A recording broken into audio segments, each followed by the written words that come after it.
Hi, my name is Kyle Moose. This is my partner Chase, and today we're going to be talking about static versus dynamic stretching. What is stretching? Stretching is vital. It has advantages and disadvantages. There's two types of stretching: static and dynamic. Static is more stationary stretch, while dynamic is more of an active warm-up. Both types of stretching require a specific setting for efficient use, as you're going to do static stretching in a certain scenario as opposed to dynamic will be used in a different scenario. There are benefits for pre and post workout stretching. Usually it helps the muscles recover or engages a muscle before a workout. And certain stretches are used for different kinds of workouts. So you're going to go run. Well, you're going to have to warm up your legs so you don't damage any muscles or any tissues. So what is static stretching? As I said, static stretching is stationary and is the most common form of stretching found in general fitness. It is the most safe and effective for improving overall flexibility. And static stretching provides elasticity of tissue in a muscle. It elongates the tissue and just helps muscles recover faster.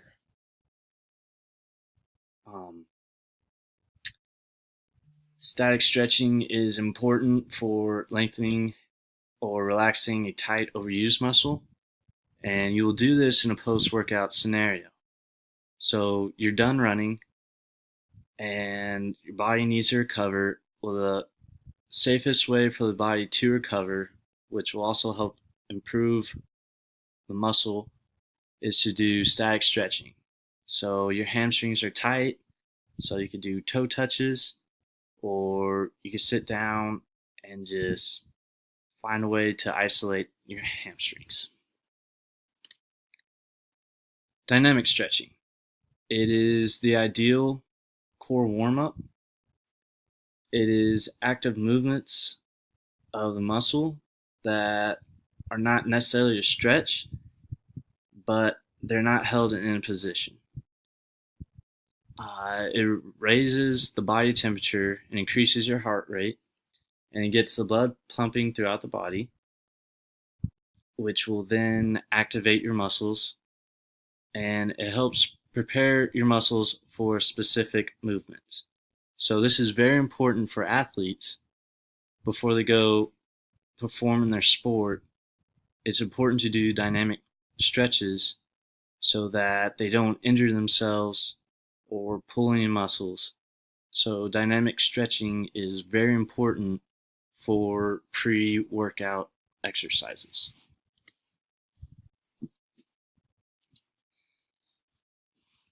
So, like it was said in the introduction, we're going to go over some advantages and some disadvantages. So, for static, uh, so you just got done with the workout, your muscles are hot, you're looking to cool down. Well, static is the way to go because it's going to improve your flexibility. In doing that, it also increases your joint mobility, which is going to help improve like your overall health. You're going to be able to move better. You're going to be able to bend over further, reach for things without much pain.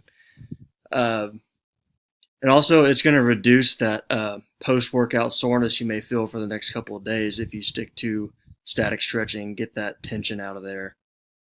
It's also fairly safe if you don't overdo it. It's very important to listen to your body while you do that. Don't overdo it. Don't go to an extraneous amount of pain. Just go to where you feel it and hold it there for an extended period of time. Some advantages of dynamic stretching. You see dynamic stretching more in the athletic realm than you do recreationally or just occasional workouts. It'll increase the power output as it brings a lot of blood into the muscle, which allows it to fire, gets those fast twitch muscles going. It's effective warm up, like we said. It gets the blood going, heart rate goes up, blood starts dispensing out to muscles being used. It also improves muscle function. So if we talk about movement patterns, it allows the muscles to get synchronized to where we're not overusing one. So we're not compensating like your hamstrings for your quads or your hamstrings for your hips. You're able to work in synchronization, which allows for like smoother movement and less injury.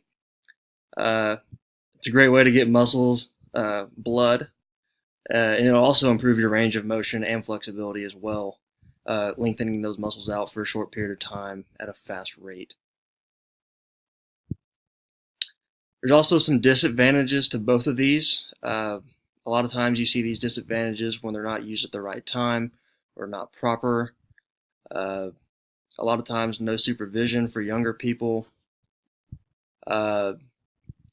So for some cons for static, if you choose to do static before the workout, you're cold. It's a cold day, you want to go run, and you just start stretching that muscle out without much blood flow in there. You can really injure yourself doing it that way. So if your hamstrings are tight and you just go and touch your toes real quick, well, your muscle's not going to like that too much, and it can cause a strain or a pull. There's actually some research done that if you do static before an athletic movement, it'll actually decrease the performance of it. For example, so there's a study done where dynamic versus static was used determined to see the height of a jump. And static actually had a decrease in jump height, while dynamic had a improvement of jump height. Static, it doesn't activate much blood flow. It doesn't get the heart rate going much. So it's more for a post-workout scenario. And dynamic has its cons as well.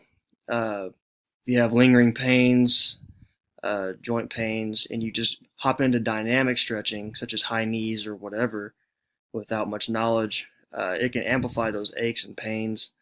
It can even make them longer lasting.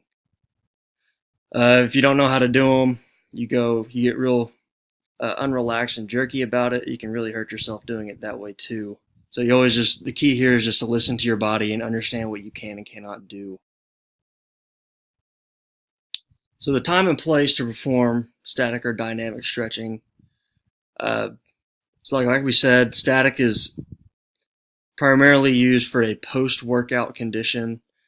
You just hammered the legs. You want to get those muscles calmed down, cooled down. So you want to go to more of a stationary stretch that will calm your heart rate.